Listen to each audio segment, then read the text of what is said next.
दोस्तों, कैसे हो आप सभी। आज मैं आपके लिए कहानी लेकर आई हूँ, मायके में बेटियों की हिस्सेदारी। आज शांति देवी की आंखें बार बार गीली हो रही थी और वह अपने साड़ी के पल्लू से पूछ रही थी। वह नहीं चाहती थी उनका बेटा रमेश उनकी आंखों में आंसू देखे और कमजोर पड़े। आज मकान को देखने के लिए कुछ और लोग आने वाले थे। 2 साल पहले तक इस घर में हंसी की किलकारी और ठाके गूंजा करते थे। शांति देवी के एक बेटा रमेश और 2 बेटियां उषा और निशा थी। दोनों ही रमेश से बड़ी थी। 2 साल पहले रमेश के पापा बीमार हो गए और उनकी गंभीर बीमारी का इलाज करवाते करवाते घर के जेवर फैक्ट्री सब बिक गई और उन्हें बचाने में सफल भी ना हो पाई। दिन पर दिन कर्जा बढ़ता जा रहा था। शांति देवी के बड़े भाई कहने लगे, देखो शांति, थोड़ी बहुत मदद तो मैं कर सकता हूँ, पर उससे तुम्हारा काम नहीं चलेगा। इसलिए तुम मकान बेचकर एक फ्लैट ले लो, बाकी बचे पैसों से रमेश का काम शुरू करवा दो। मैं फैक्ट्री शुरू करने में उसकी पूरी मदद करूंगा। तुम चिंता मत करना, जरूरत होगी तो जो दिल्ली में मेरे जानकार रहते हैं उनको बोलूंगा, वह दुकान वालों से रमेश की सेटिंग करवा देंगे। इतनी देर में बिल्डर मकान देखने वालों को ले आता है। थोड़ी देर में वह वापस चले जाते हैं। बहू मेरे लिए चाय बनाकर लाती है। मम्मी जी, चाय पी लीजिए। मन नहीं है बहू। मम्मी जी, ले लीजिए, सब ठीक हो जाएगा। 2 दिन बाद मकान का सौदा पक्का हो जाता है। शाम को मन बहुत उदास था। इतनी देर में दोनों बेटे आ जाते हैं।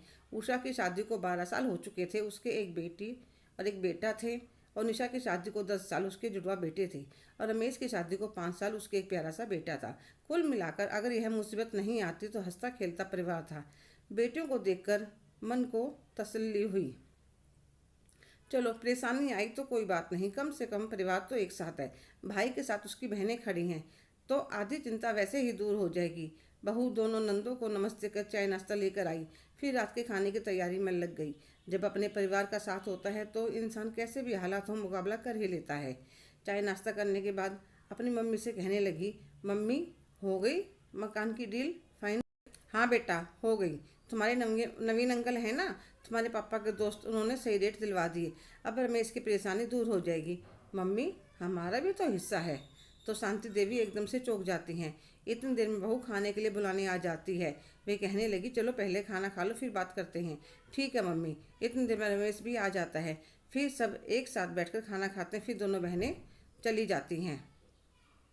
शांति देवी पूरी रात करवट बदलती रहती हैं। फिर कुछ फैसला करके आराम से सो जाती हैं। सुबह नाश्ता करने के बाद जब बहू कपड़े धो रही थी तो अपनी दोनों बेटों के पास फ़ोन करके कहती हैं, तुम्हें तुम्हारा हिस्सा मिल जाएगा। 3 महीने के बाद रजिस्ट्री होगी, पर अभी किसी के सामने इस बारे में बात मत करना।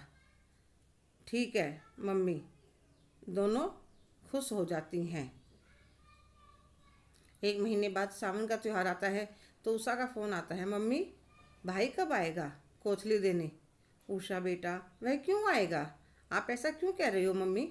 हर साल तो आता है। हाँ बेटा, आता था, पर अब से नहीं आएगा, आया करेगा। तुम अपना हिस्सा ले रही हो तो वह तुम लोगों के ऊपर खर्च क्यों करेगा? अब वह तुम्हें किसी तीज त्योहार पर या गर्मी की छुट्टियों में किसी पर भी नहीं बुलाएगा। और हाँ, मेरे लिए एक कमरा तैयार कर देना। जब तुम अपना हिस्सा ले लोगी तो मैं 6 महीने तुम्हारे पास रहूँगी। पहले फिर निशा के पास, फिर रमेश के पास। क्यों मम्मी? उषा, तुम बिल्कुल बच्चों जैसी बात कर रही हो। जब तुम लोग बराबर की हिस्सेदारी लोगे तो रमेश मेरा अकेला क्यों करेगा? वह तो कहेगा ना, जब भाई की तरह हिस्सा ले रही हो तो माँ की जिम्मेदारी भी बराबर की उठाओ। बिटिया, एक भाई अपनी बहन के सुख दुख में खड़ा रहता है, सारे तीज त्योहार देता है, छूछक भात भरता है, इसलिए कि वह घर की बेटियों के लिए उसका फर्ज होता है। पर जब बहनें बराबर के हिस्सेदार बन जाएंगी तो फिर उसका फर्ज कहाँ रह जाएगा? उषा सोच में पड़ जाती है। अच्छा मम्मी, मुझे कपड़े धोने हैं, मैं बाद में बात करती हूँ। और वह निशा के पास फ़ोन मिलाती है और उसको सारी बात बताती है। फिर उषा और निशा का अपनी मम्मी के पास कॉन्फ्रेंस कॉल पर बात करती हैं। कहती हैं, मम्मी, हमें हिस्सा नहीं चाहिए, हमें तो अपने भाई का प्यार, माई का यह सब चाहिए। हमारे समझ में आ गया कि हम गलती कर रही थी, पर आप यह बात भैया भाभी को मत बताना। ठीक है बिटिया, तुम्हें समझ में आ गया, मुझे बहुत खुशी है बेटा। पैसा इंसान फिर भी कमा लेता, पर रिश्ते कमाना बहुत मुश्किल है। अभी तुम बच्ची हो और अभी तो मैं हूँ, इसलिए तुम्हें समझ में नहीं आ रहा कि मायका क्या होता है। अपनी ताई से पूछ कर देखो कितना रोती थी मायके के लिए। माँ बाप की इकलौती संतान थी, जायदाद तो उनको सारी मिल गई, सुकून के 2 पल मिल सके, वह मायका नहीं मिला। कितना तरसती रही वे पूरी उम्र। इसलिए मैं नहीं चाहती थी मेरी बेटियां भी मायके के लिए तरसती रहें। मम्मी आगे से हम कोई गलती नहीं करेंगे। ठीक है बिटिया, खुश रहो दोनों। अब शांति देवी को सुकून मिल गया था कि उनकी बेटियों का मायका पूरी उम्र बना रहेगा। हेलो दोस्तों, आपको क्या लगता है जो शांति देवी ने अपनी बेटियों के साथ किया वह सही फैसला था? कमेंट करके ज़रूर बताइएगा।